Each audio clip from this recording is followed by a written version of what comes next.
C'est gâté, la guerre risque d'éclater entre les États-Unis et l'Union européenne. Je vous explique. Donald Trump veut absolument prendre le Groenland. Ils avaient déjà tenté de l'acheter, mais le Danemark a dit c'est pas à vendre, on ne le vend pas, tout simplement. Du coup, Donald Trump dit que si les négociations ne marchent pas, eux, ils vont passer par la force, c'est-à-dire militairement. En gros, toi, je vais acheter quelque chose, tu me dis ça, tu me vends pas. Je te dis, bah si tu me vends pas, je prends de force parce que je suis plus fort que toi. Du coup, les Américains, Donald Trump a demandé à ses chefs militaires, à ses chefs de guerre, de voir s'il y a possibilité d'une opération et autres. Ils sont divisés. Il y a une partie qui dit eux ils sont d'accord, l'autre dit non, ils sont pas d'accord. Donc c'est compliqué pour le moment, mais l'option militaire est très envisagée. Maintenant, réponse des Danois. Les Danois, eux, ils ont dit à leurs militaires, simple. Ils n'ont pas fait chinois ou pas parler trop, beaucoup, non. Ils ont juste demandé une seule chose à leurs militaires. Tirer d'abord et après demander qu'est-ce qui se passe. Voilà ça.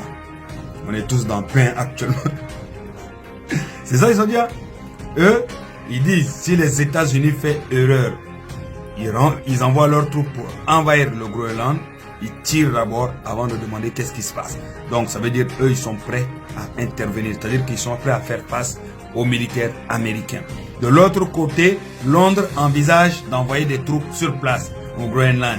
L'Union européenne, eux tous, se disent prêts à faire face aux Américains. Tout simplement parce que là, Donald Trump et les Américains sont en train de montrer qu'ils veulent envahir le monde, dominer le monde, mettre le monde à leurs pieds, faire ce qu'ils veulent et personne ne pourra rien y faire. On parle, mais méfiez-vous des Danois. Les Danois sont redoutables, surtout sur leur terrain, là, dans le grand froid là-bas. Là. C'est-à-dire qu'ils sont dans leur élément là-bas. Ils connaissent, en fait, c'est chez eux, ils connaissent ça comme si c'était leur poche.